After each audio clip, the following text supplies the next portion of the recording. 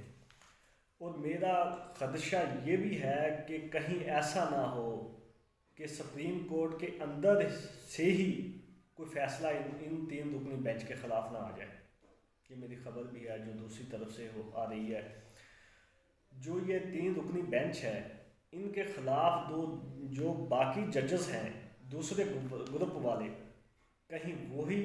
اس 3 رکنی بینچ کے خلاف فیصلہ ہی نہ دے دیں۔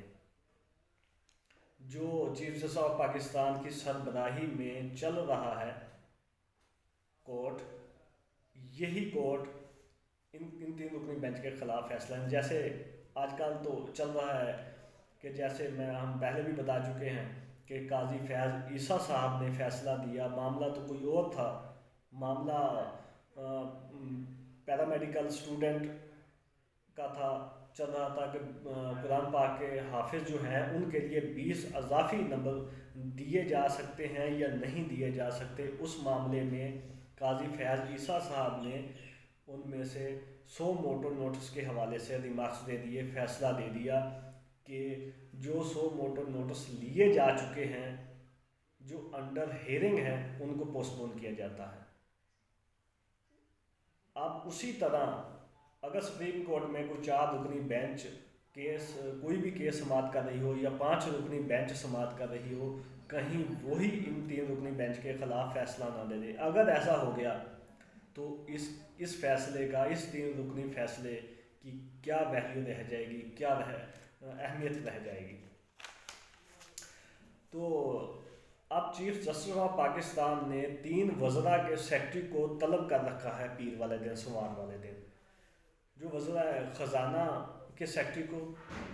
دفاع کے سیکرٹری کو، داخلہ کے سیکرٹری کو طلب کر رکھا ہے۔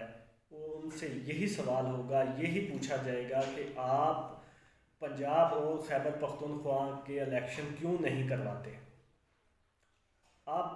ایسا محسوس ہو رہا ہے کہ جیسے ہر صورت میں یہ چاہتے ہیں کہ پنجاب اور کے پی کے میں الیکشن ہو جائے، اور یہ وہی خواہش ہے جو عمران خان کی خواہش ہے۔ عمران خان کی خواہش کو 3 رکنی بینچ اس وقت گنے کا جوس پلا رہا ہے، اور ایسا محسوس ہوتا ہے کہ یہ ہو کر رہے گا،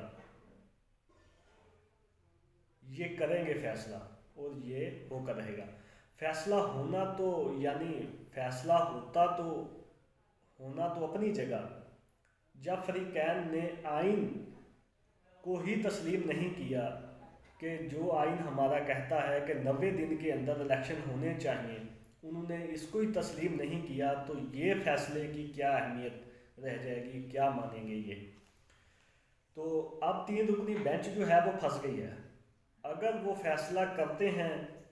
تو خدشہ ہے کہ سپریم کورٹ کے اندر سے ہی کوئی فیصلہ ان کے خلاف نہ آ جائے، اور دوسری طرف یہ مانیں گے ہی نہیں، نہ اسٹیبلشمنٹ مانے گی، نہ گورنمنٹ مانے گی، نہ جو باقی ادارے ہیں وہ مانیں گے۔ اگر اس کو ڈیلے کرتے ہیں، اس کو فیصلے سے انکاری ہوتے ہیں، نہیں کرتے، پینڈنگ کرتے ہیں، تو بھی پھر جو ہے وہ یہ تاثر پھیلے گا کہ سپریم کورٹ اپنے جو ہے وہ بیانیے سے، اپنے جو کام سے وہ پیچھے ہٹ گئی، دباؤ میں آ گئی سپریم کورٹ، تو پھر ہر پارٹی، ہر ادارہ جو ہے وہ اس ادارے کو دبانے کے لیے تیار ہو جائے گا کہ یہ ادارہ دبتا ہے۔ تو ان 3 رکنی بینچ کا ایسے معاملہ ہے جیسے دونوں طرف کھڈا ہے، آگے قدم اٹھاتے ہیں تو کھڈے میں گرتے ہیں، کھائی میں گرتے ہیں، پیچھے بھی کھائی ہے، اگر پیچھے ہٹتے ہیں تو پھر بھی کھائی میں گرتے ہیں۔ تو ان کو چاہیے، سپریم کورٹ آف پاکستان کو چاہیے کہ انا اگر ایسی کوئی ہے بات فیصلے میں، اس کورٹ کے اندر انا کو ایک سائڈ پہ رکھ کے پاکستان کو سامنے رکھ کر ایک نیوٹرل جو چیف جسٹس آف پاکستان بن کر فل کورٹ کے آگے یہ معاملہ رکھے، اور فل کورٹ کا جو بھی فیصلہ آئے، چاہے کوئی تسلیم مانے یا نہ مانے، جو نہیں مانے گا اس کا نقصانات وہ اٹھائے گا، یہ فل کورٹ کے آگے معاملہ رکھنا چاہیے۔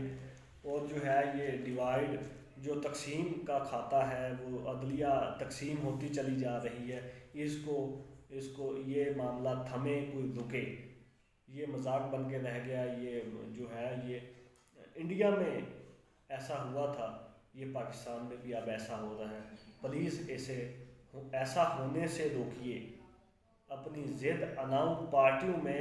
شامل ہونے سے رکیے۔ آپ نیوٹرل ہیں، یہ ادارہ ایک نیوٹرل ہے۔ اگر آپ ہی پارٹی بن جائیں گے، کسی سائڈ پہ ایک سائڈ پر جھکنے شروع ہو جائیں گے، تو کیا پاکستان کی عوام کا اعتماد رہ جائے گا آپ پر؟ تو کیا آپ کے لیے، آپ اپنی سیفٹی کے لیے آپ کے پاس آئیں گے؟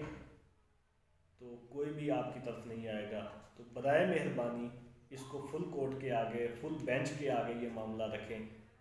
وہ جو بھی فیصلہ آئے وہ پورے پاکستان، پوری قوم کو قبول ہے۔